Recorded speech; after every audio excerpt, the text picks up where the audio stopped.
So hi guys, my name's Ross, and today I'm just going to give you a tour of some time series methods. I sometimes have a tendency to speak quite fast, so if I'm speaking fast, just tell me. Just don't be shy, just say, slow down. So what am I going to talk about? So this is the outline. I changed this a bit on the plane, but I'm going to focus mainly on state space models, and I'll show a new type of model that you may not have come across, which has the potential to be quite useful. So about me, I'm currently a financial engineer at ARIMA, which is a new financial advisory startup based in London. I've previously worked as a quant looking at sports prediction markets, and I also worked as an economist. My background's in econometrics and stats, and in terms of languages, I used to work a lot in R, and now I'm increasingly Python. And I can say from a personal development point of view, it's been really useful because I'm from a research-based thing, and Python's made me think more about the quality of code and software. I'm not quite there yet, but it's been very, very helpful to me. And just a quick word about my company, very quick. We're a financial advisory firm, and what we try and do is we try and combine traditional advice with a strong quantitative foundation in stats and machine learning. So we do quite a lot of cool stuff, but we're kind of aimed at institutional investors.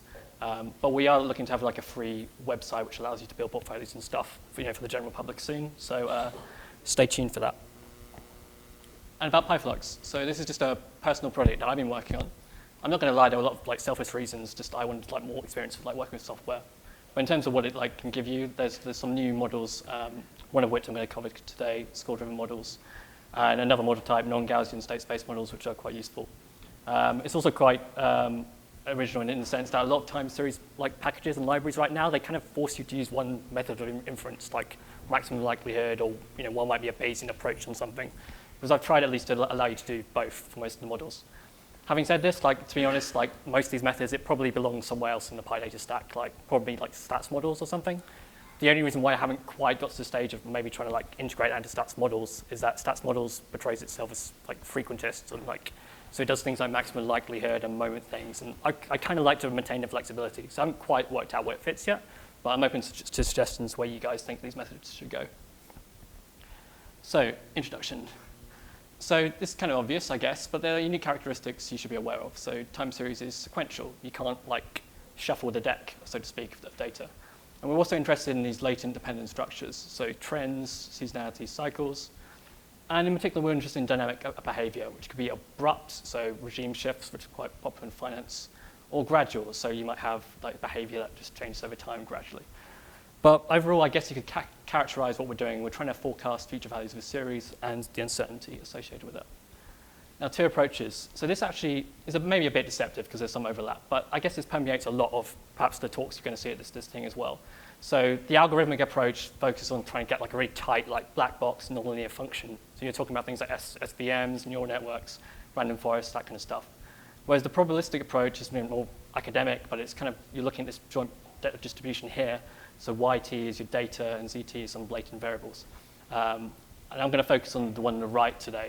But it's worth being aware of the overlaps. For example, neural networks, which are all the rage these days. Something like dropout, for example, that actually has a probabilistic interpretation. What you're doing when you're doing something like dropout is you're actually doing approximate integration. So you're basically doing something like approximating a Bayesian model. So I think it's interesting to look at those kind of overlaps if you haven't had a chance to yet. So that's the focus. Boxes loop. So this is something I saw in a paper by David Bly a few years ago, and I quite like it. And I saw it more recently in a package called Edward, you might have heard of. It's by Justin Tran, and he's advocated this boxes loop thing. And I quite like it, and I think it's quite good for time series. It's not like a true thing. You can't really validate this as the best way to approach something, but I think it's just a useful set of heuristics. So what we're interested in doing, we build a time series model. We perform some kind of inference, so maximum likelihoods, maybe MCMC, variational inference. We look to validate our model. So in time series, that's a lot of focus on, say, your out-of-sample performance, like mean squared errors and stuff, or maybe just looking at the fit. And then once you've seen that, you have an idea of the weaknesses of your model, and you go back and revise. And when you're happy, you can go ahead and forecast. So Box Jenkins, I'm going to cover this very briefly because there was a great tutorial yesterday, so I'm assuming the guys in the room at least are all experts on ARIMA models, but I'll just focus on the high-level idea behind this. So this is the currency of this philosophy, the ARIMA model. So what you're trying to do here is essentially capture autocorrelation in your series just by these lags. So you can see these two sum terms. So autoregressive and moving average lags. So the key principles, it's linear, so you can see the additivity, and it's Gaussian. So this error term here is Gaussian. So the idea is that you basically difference this series to try and get a stationary series, and then you try and choose the lag order, and then you go ahead and forecast. I don't want to go into detail on this, but I'll just perhaps maybe just blast one myth that's sometimes heard. So this is some data, sunspot data. It's a common time series thing. As you can see, it's very cyclical. And this is the remote. So a lot of people I've seen on blogs and stuff, I don't know why, but some say ARIMA is a frequentist. But I guess one point I'd like to get across, which is very general, is it's models, in my opinion at least, aren't frequentist or Bayesian. A model gives you a likelihood. You can augment a likelihood with priors and do Bayesian inference on it. So calling a model Bayesian or frequentist is, in my opinion, it doesn't really make sense. So just for the hell of it, here's an ARIMA 9 model, so 9 autoregressive lags. And I'm just doing Metropolis Hastings. So there's a constant, which is, I've set a quite large variance parameter there, so it's weakly informative. And the AR terms, I'm just assuming this normal prior, and I've basically set the variance here, so it kind of discourages terms which are above 1 in absolute value, because that tends to be associated with more non-stationary series. Not necessarily, but yeah. So that's just an example using the PyFlux library. So you can see, and this carries through to other models. To be honest, if you're doing ARIMAs, you're not going to want to use this library probably.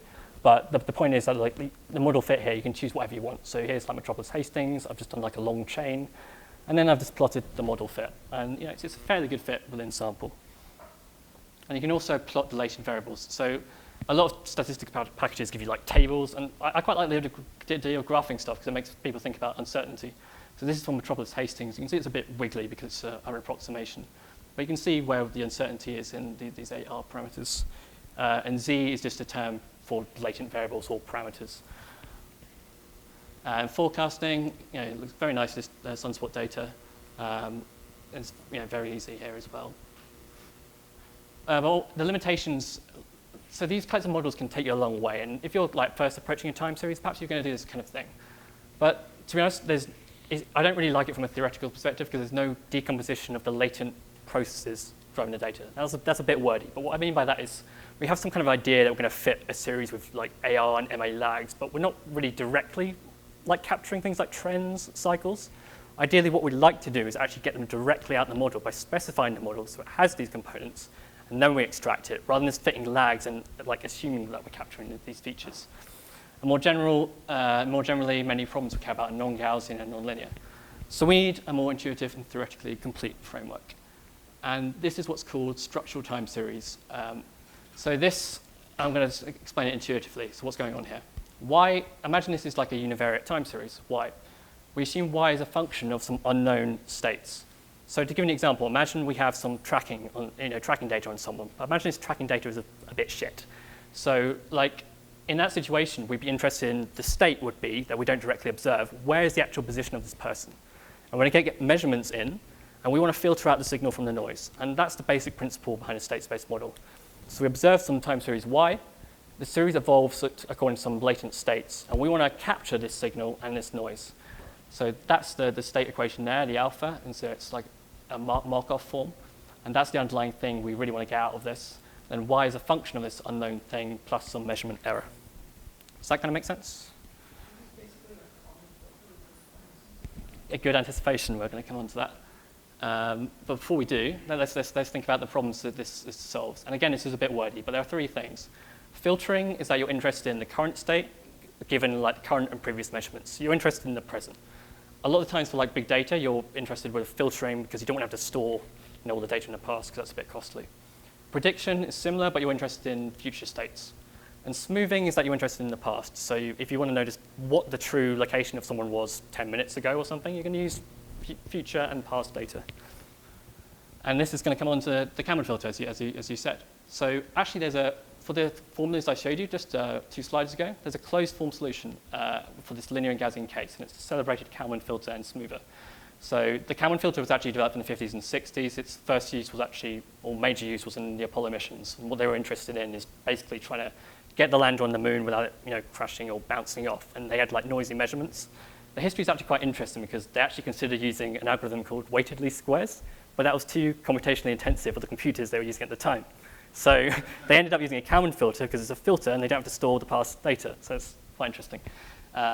but unfortunately I work on finance, so I don't get to do like useful stuff like landing on the moon, however useful that may be. So high-level intuition. So alpha again is the state, right? And you don't have to worry about the variance term P, but that's basically your idea of uncertainty. And so what's it a function of? So this term here, the yt minus ct alpha, that's your prediction error. So imagine that you underpredict, right? Then you're going to want, according to this equation, you want to up your state prediction to try and get closer, given the new information you have. So you're basically responding in the direction of this prediction error. And the Kalman gain term here is kt, and that's going to basically determine how much you react to this like error. So it's a bit like a learning rate if you come from like a Chomsky like background. Like it's basically your reaction to this information. And what we actually estimate in this model is like hyperparameters which determine the strength of reaction. So here's a classic example. So discharge from the river Nile. So what does this mean? This is just the water that comes out the delta of the Nile. And so this is a good thing to apply a simple state space model too. So let's imagine we want to know how the level of water coming out from the Nile has changed over time. So the simplest type of structural model is a local level model. So what's going on here? We have a univariate series, and we have it as a function of a time-varying mean, which is this mu term. And we assume the mu term is a function of a random walk. So that's capturing the variation over time. If you haven't come across random walks before, just think of like a drunk guy in a desert. Like, he's not going to really stay to one location. He's just going to kind of like wander around. And the important thing is for the linear case, we have a closed form solution for this, for the Kalman filter. And we're going to estimate these like variance parameters, which again is just the signal to noise ratio, if you like, how much will react. And so this is the smooth estimate, and it's very nice. So we see that in the late 19th century, that was a long time ago, the mean is going down to a lower level. And you can see it's smooth, so that's why it's nice and smooth, because we're using the future data as well, just to do analysis here. So that's the level, you can see it's varied over time, and that's the measurement noise at the bottom there. So this is why it actually fell. They built a dam. So it's like kind of obvious, right? But it's nice that a simple model like this can capture something like that. And this, I'm not going to go into detail on this type of model, but it stresses the signal extraction point. So rather than say with an ARIMA model, what we do to remove a trend is we might like fit like a linear trend or something.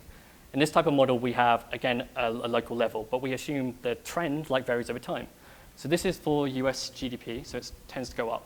And what we can capture in the bottom left here is just the underlying growth rate. So this gives an idea of the underlying growth strength of the US economy. So for example, after 2008, we're kind of in a like low, I say we, I'm from the UK. I'm not going to talk about Brexit. That's a whole load of bloody problems. But the regime here is like, yeah, you can see it's like a lower regime than it was in the past. But as I've said before, GDP is actually a pretty bad measure, but let's not go into that. But you can see the principle, right? We've extracted a trend, and it's, instead of just like capturing it through some lags, we have a really intuitive thing. So you could show this to someone and say, look, this is where we think the trend is, and it's lower. It's very interpretable. What's that? Oh yeah, the graphs are done using Seaborn, so it's kind of like extension to Matplotlib, yeah. So dynamic regression model. So now we're getting a bit further on. But imagine we just have like a simple problem, like a linear regression or something, but we think that the coefficients vary over time. That's a perfectly reasonable thing we could expect to happen for a lot of data. So now it's the coefficients which are following random walks, and we're going to model this. So this is simple and powerful for dynamic relationships. And here's a finance example. So in finance, what we're often interested in is trying to find a systematic risk. So for example, if you imagine a stock, we want to know how much of the variation is due to the market. And in this case, we want to know how much is like, how does it vary over time? That's a systematic risk. So here's an example here. So I've just set up a dynamic regression model, and I've specified what I want to regress on, like using Patsy notation. So Amazon on the S&P, which is like the market. And like here's a smooth estimate. So you could see, for example, in 2014, there's quite a lot of systematic risk, it seems, and it drops down closer to about 1. In terms of the intuition, if it's above 1, then it's reacting heavily with the market, like more than the market. If it's below 1, then it's not really that correlated with the market. But there's a problem here. So I'm showing you a smooth estimate. Now, if we imagine actually like using like betas in like finance, then we're probably going to be interested more in the filtered thing. Like, what do we think now? And the filtered thing has some problems. So do you see in like 2015 these massive jumps down? So it goes from about 1 to almost 0.5. These are big jumps. So this is a limitation in the model we're using, which the Kalman filter is only optimal for linear and Gaussian assumptions. So the jumps in 2015 are caused by tail events, which I'll show you on the next slide. So if we're using a filtered estimate and using these assumptions, then it's not particularly useful. Like if we use the beta after that jump, then we're going to potentially severely underestimate systematic risk, which is not good at all. And this is showing the components. So if you look at the top graph, if you look at like 2015, you see there's massive spikes for Amazon. They've had like, for example, big spikes. And the reason why it goes down the beta is because there weren't corresponding spikes for the S&P 500. So these were idiosyncratic events for Amazon. And that's why you get these weird jumps, which aren't very desirable. So limitations. Now, I've only just scratched the surface. So state-space models capture so many cool things. So we could have cyclical and seasonal components, we could have ranking models, Markov switching models. And like while we've gained more interpretability over ARIMA models, there's some problems here. We want something that's non-Gaussian. We've just seen something where a Gaussian assumption, implicitly, if you like, isn't really working for us.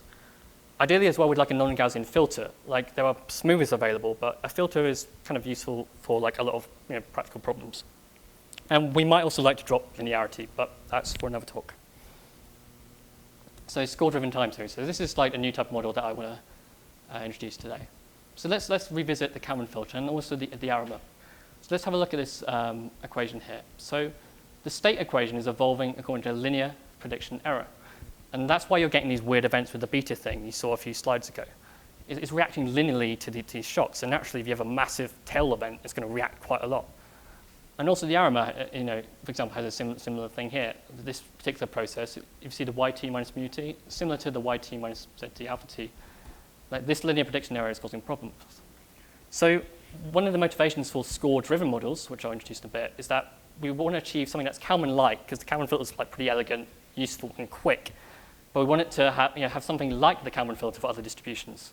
And one way to achieve this is through the score of the distribution. So what is the score? So you don't have to go through all the maths. It's actually pretty simple if you go through it, but let me just show the intuition here. So basically, this thing at the top here, this is the log density for like a normal distribution. And basically, we just take derivatives, and we get like something like a Newton-like update. If you haven't come across like Newton-based methods, don't worry. But basically, the point is here for the normal distribution, you see this linear prediction error comes out again. That's like the way to update the parameter for this particular point in time. So basically, the idea is, given that the score of the normal distribution, which is basically derivatives, is Kalman-like, why don't we just exploit this principle for other distributions? So again, for example, we could look at a Poisson distribution, and again, we take derivatives, and we get like an update term, which we can use, which is like a bit like the Kalman filter. So this is the basic idea. We want an approximate filter for other distributions. So that's a good question. So exponential family models, it tends to work best with them, but you can use other things which aren't in the exponential family. But you're right, once you get like things which aren't like differentiable and things like that, or the second derivatives are like a bit messy, it kind of loses its appeal a bit. But you can technically still do it for non-exponential family models. The score specifically, so on this guy here, for example, the score is just going to be the gradient in one terms. But in these models, we can actually scale it, if we like, by the Hessian-based term as well to get something which is a bit more, it takes into account like the quadrature. So it's a bit like a Taylor approximation. But a score specifically is just going to be the derivative. So you could have like a simple score-based model which just uses the gradient, and it represents something a bit like stochastic gradient descent in a way. So you can basically use any degree of complexity with those derivatives.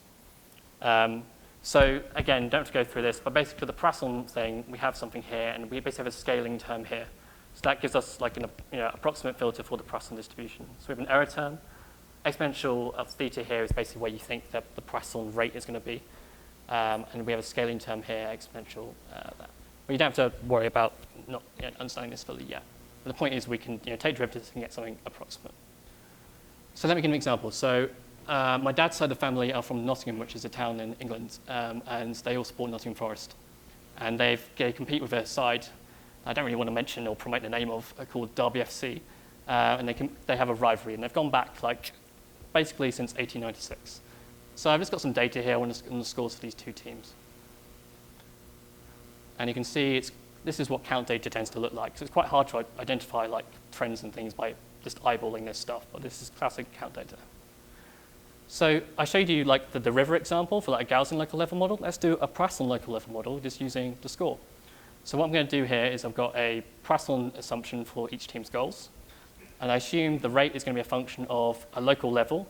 So we're assuming that perhaps the goal scoring rate of each team varies over time. And also a time varying home advantage effect, because home advantage tends to be a big thing in sports. And here's an example. So I've set up a gas regression, and I've regressed Nottingham Forest's goals on, say, a home advantage parameter. Plugged in the data, and I've chosen the family I want. So I've used a Poisson assumption. And you can see the variation over time. You can do the same thing for Derby. And then what I've done is basically, if you combine these two results, you can get a very crude relative dominance measure over time. And so you can see, that's not games played, that's the year, and I'm going to talk about it in a bit. If they're above 0, then based on these head-to-head results, we think Forest is superior. If we think below 0, then we think Derby is superior. But this is very crude. We've assumed equally spaced intervals between games, which you see these, you can't really see on this screen, but there's a small thing called World War I and World War II, which stopped football, unfortunately, or soccer, sorry. And also it's head-to-head games, so it's only the games between these two teams. That's not a great source. You want to see how good these teams actually are. But that's a good start. And these types of models, they fit into like a more general class, just gas regression models. So again, it's like the dynamic regression models I showed before, but now we're using a score term rather than like a Kalman term to update these coefficients. But it's basically something like a random walk again, right? If the beta is a function of its past self plus the score-driven term. So let's go back to that finance example. Again, don't worry about trying to understand every detail of the term, but the score for a t-distribution has nice properties. Basically, a t-distribution has a degrees of freedom parameter. If it's really large, the t-distribution is just Gaussian. But if it's low, then what you see with this score distribution, as I'll show in the next slide, is that actually it's very nice because it trims outliers, so it gives you robustness. And this graph is quite useful in this respect. So what we have here on the x-axis is the prediction error. And on the other term, we have like the reaction from the score. So if we have the blue line, you can't really see the legend, apologies for that. But if you take the blue line here, that has a very large degrees of freedom. So it's basically normal. So that's that linear, almost linear pattern. And that's why it's not very robust to outliers. So if you take like a really negative thing, it's going to react quite heavily. Whereas the green one has a low degrees of freedom parameter. And as you can see, it's more robust, right? So if you have a high prediction error, it's going to react less. And that's the kind of thing we like for finance.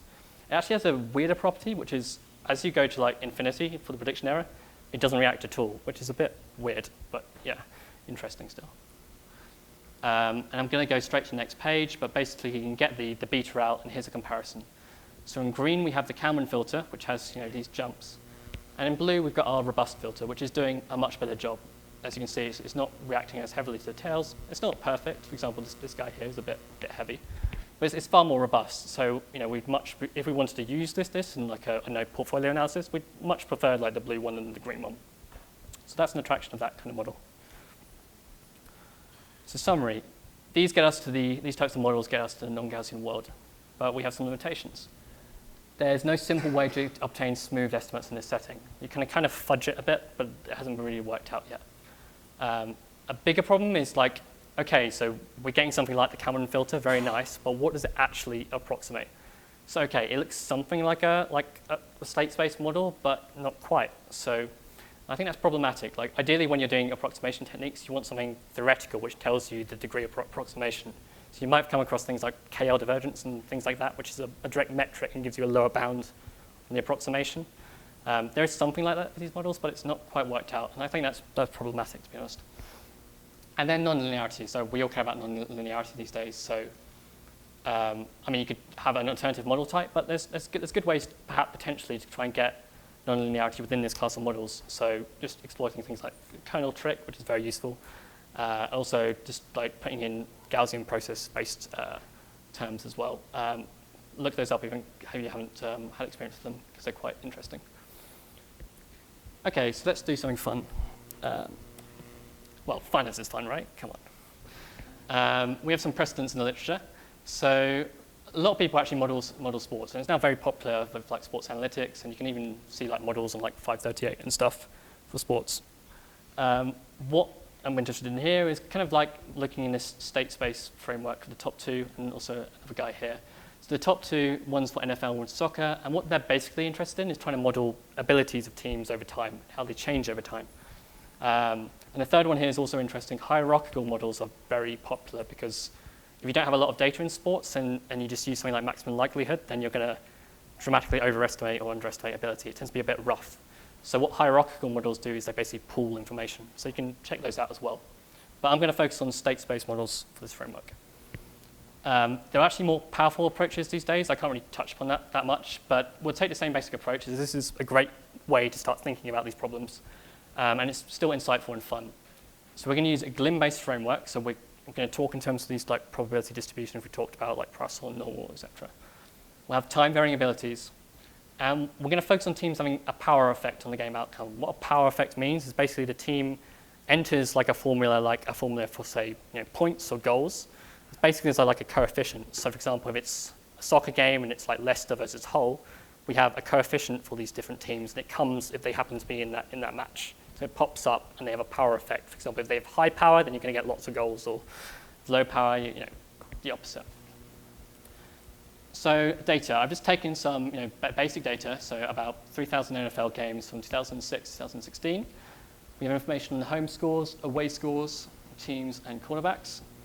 And we have regular season and postseason games. I'm not using preseason games. You should think about why I'm not. And we'll focus on modeling the point difference. So this is what the point difference looks like. So a lot of people just look at this and say, okay, well, it's not quite normal, but we could do something like that, and that might be an okay assumption. So if you've read Gelman's book on Bayesian data analysis, they use a normal assumption. Glickman, the guy I mentioned 2 slides ago, they use a normal assumption. So you can actually use more complex things, like which account for skewness and stuff, but let's just go for a normal distribution. We'll assume it's normally distributed. And this is the model we're going to go for. So we assume the point difference, we're going to model it by this location parameter mu. We assume it's a function of a home advantage effect and these power terms. So imagine time t, this is a match or something. I think the indexing is a bit wrong here, but whatever. So we have a home team, alpha ti, and an away team, alpha tj. And the power is going to affect where we think the expected points are for these teams. Does that make sense? Cool. And we're going to model these team abilities as random walk processes. But we're using the gas term here, and it's going to be for the normal distribution to try and drive these dynamic updates. So you can see I and j, again, are home and away teams. And again, they're following random walks. The sign is negative here because one of the teams is the away team, and they're obviously going to have a different sign effect on the point difference. So I've just included this recently just for fun. So you basically define the data, define the columns which are specifying the home team and away team strings, define what's the point difference or score difference. So here NFL, it's like a points diff. It could be something like goals diff if you're doing soccer or something. And then define the family you're making the assumption about. So we've assumed a normal here. If we're doing like sports like soccer for this very basic model, we might want to do something like a skeleton, which is just like a distribution, the difference between 2 parasons or something. Basically, the point I want to get is there's different assumptions you can make here. So here's some output. So I don't know what teams you guys support, but I've got some graphs here. And you can see the games they've played since 2006 and how they've evolved over time. So we have here the Patriots, who are like, basically a dynasty for the past 10 years, through, legitimate or illegitimate means, I don't know. Sorry. And with a team like the Panthers, who have become very prominent in recent years, and they're shooting up. Denver Broncos, they've gone up recently. And we have Green Bay Packers, who are kind of goodish, but never quite got it recently. California franchises, they used to be good, basically. But 0, by the way, means about average. So they're actually, these 3 teams now are below average. San Francisco were good for a while in 2013. They've gone down a bit now. Oakland Raiders have been a bit bad generally, but getting better. And the Chargers as well. This is a bit of a bleak picture. I'm sorry about that. Okay, let's extend that. So NFL's a bit weird in the sense that there's a lot of reliance on one player, the quarterback. Now, there are parallels in other sports, like soccer might have like a star striker or something, but the quarterback is really weird because they're basically like a manager on the pitch. It's very strange. So let's have a quarterback component. So again, we've got abilities here, but now we just have another component specifying the quarterback in the match. So we're modeling it by gamma. So if it's like, I don't know, Denver Broncos or versus some team last year, then we'd have like Peyton Manning or Osweiler or whatever in that term. So it's basically exactly the same as team abilities. Now we've got a quarterback component. And we're going to model it as a random walk process as well. So for the same model, I've just got this just easy syntax. So add a second component, so home quarterback and away quarterback. And it's basically like a second term for that team, if you like. We fit the model, and let's have a look at some graphs. Yes. For this model, when you first specify it, you actually, no, I don't think you do in this particular model, because you basically just define the home and away team just by the strings. I probably could use Patsy or something like that, so it's a good shout. But I use Patsy elsewhere.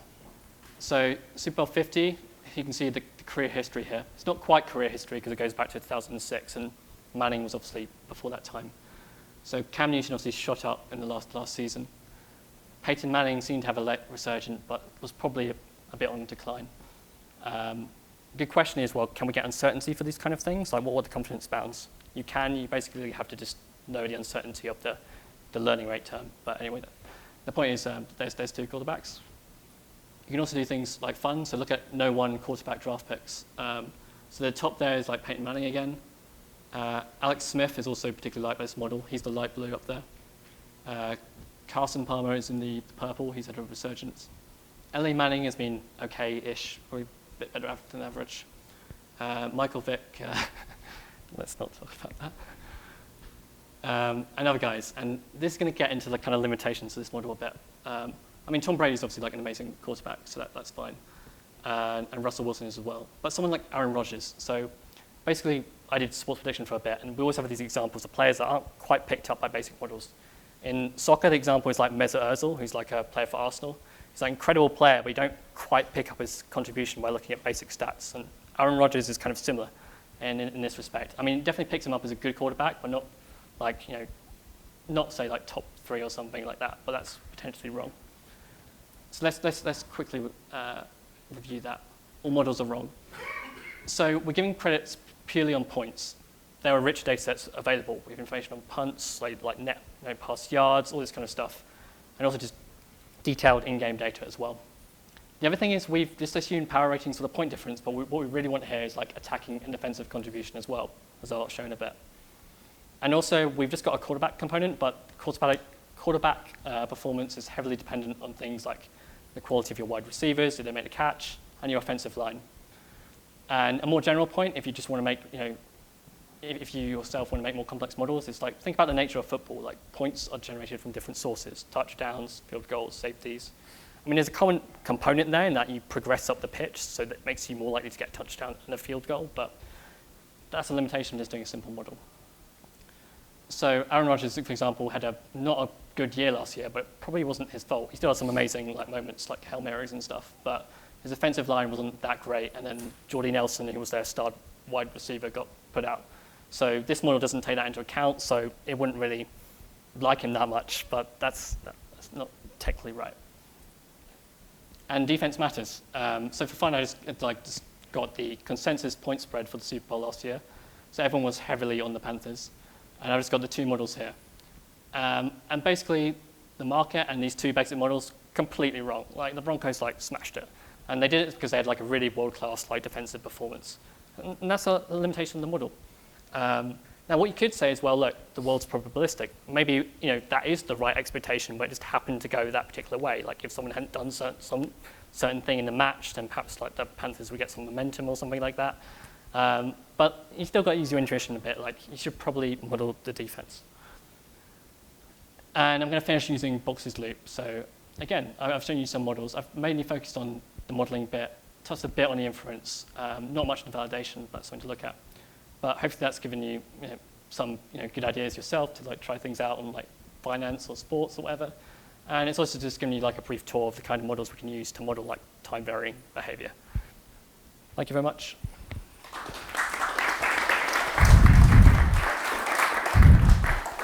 And happy to take questions.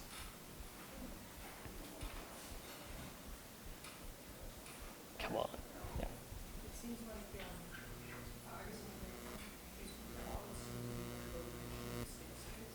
Yeah. because you can have a common filter Yeah, yeah. Yeah. So like you can do like more complicated stuff and like increase the state space. Like there's things like the recursive dimensionality and stuff you should be worried about, and that links to the point about overfitting. But yeah, like this data set, you could do a lot more of it. I've just shown like a very simple model. Yeah.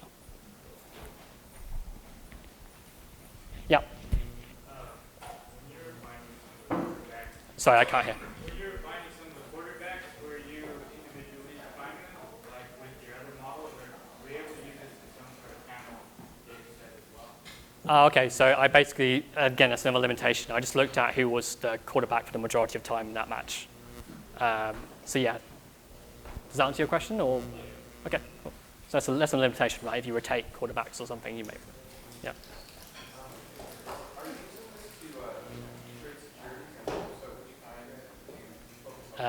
Sports betting is illegal in the US, and I work in finance, not sports betting. So. Yeah. Any other questions? Or? Yeah. You showed sort of power for quarterbacks and teams. Did you have graphs? So how does what's the predictive power of those parameters? Or what's the error that ends up with that? Yeah, that's a good question. So I guess there's a number of ways you could do that. First of all, you could just look at classic in-model fit things like the likelihood, AICs, BICs. What you're probably interested in is like using a holdout period and then trying to test the effect of it, adding a component. So you might start with something simple, like what I've done here, then gradually build on components and then see what the best like level of complexity is. But there are some problems with that, to be honest. Like you'll find often the times, if you look at like certain like periods in like the history of a sport, then certain things are more predictive than not, and the nature of the sport changes as well, not just because of rule changes, but other things. So like soccer, for example, is like notorious for that. Like the style of football just changes very rapidly over decades. So there's a serious question about like what period of data is actually valuable. So predictive power, I guess you can't really just reduce it to like using a holdout period. You've got to think about it a bit more. But yeah. Anyone else? You're doing comparisons the whole time. Is that to keep it stationary? Okay, so stationarity is, so if you take the Box-Jenkins approach, then you care a lot about stationarity. If you take the state space model approach, you don't really care because it's already like implicit within the model. Anyone else? The library a little bit, did it implement all through Python, or is it Sure. NumPy? What's your Yeah, so I'm mainly using NumPy and a bit of pandas as well, just to do the data formatting. I've also just put in some like Python in some areas just to speed up bottlenecks a bit. But yeah, it's basically pure NumPy. There are some like limitations to the performance side that I want to address a bit, because the trouble with time series data is that you can't really avoid for loops in a lot of places. I mean, the easy answer is to say, well, put it into Python or something. But then you also care about, in a lot of cases, like having support for like custom things that the user can put in. So I've shown you the gas model here. You can actually put in a custom family if you just write it in the same format. Whereas if I try to move it to like a Python-based format in that particular instance, it would kind of lose the flexibility a bit. So there's a trade-off that I'm trying to balance myself about what the best approach is. But it's mainly NumPy and a bit of Python. Is it all different than what like parents and monologues or sibling relays? Is any of that overlap, or is it all different? So the big overlap is probably with stats models, which has things like ARIMAs, bars, and state space models.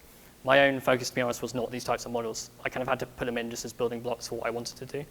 And as my own priorities, it was these gas-based models. I've also got non-Gaussian models that I haven't showed today. And what I'm developing now is basically more complex models based on Gaussian processes, which are very useful for time series, but very hard to implement the correct way. So. Can you talk a little bit about how big is the PyFlux development community?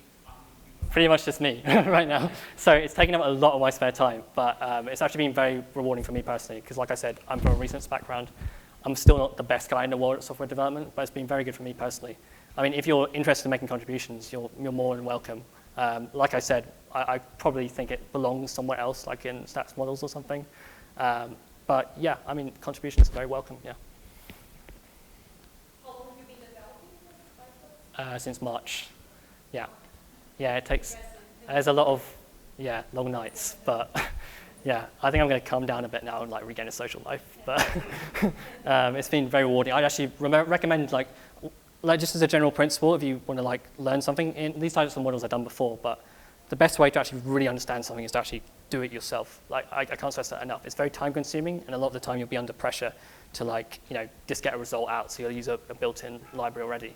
But seriously, like, if you're interested in a new model with a new paper, try putting it in yourself and maybe release it as well, because it's a really good way to understand both like how the actual model itself works mathematically, but also to think about computational stuff.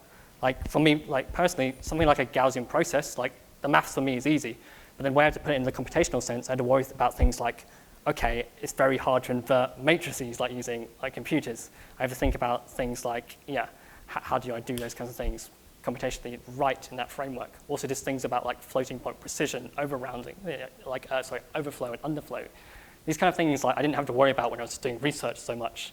I mean, you did a bit because you still had to use those kind of like statistical languages, but yeah, like seriously, do things yourself. It's really rewarding.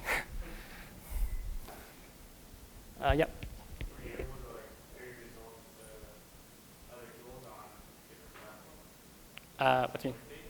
What do you mean, sorry? I didn't hear the question. Is there anything on like R or Scala that does something similar that you were able to compare? Oh yeah, good question. There's basically no gas models available. There's some which are based on Garch models in R, which is a model for volatility, but there's basically no gas model. I think one of the Google summer projects is to do an R-based package of gas models, but as far as I'm aware, this is the first mainstream gas package. So one of the implications of that question is there's still a lot of work to do in actually trying to find out things like good starting values, deal with things like simple things which you think are simple, but like large counts and stuff, like overrounding and stuff.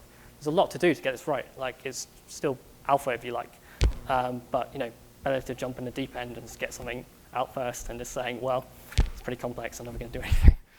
Yeah. Cool. Any other questions? By the way, if you want to, so you can do this yourself, and I haven't shown all the teams and stuff and all the quarterbacks, so yeah, do it yourself and try other sports. So, yeah. Cool. Thanks.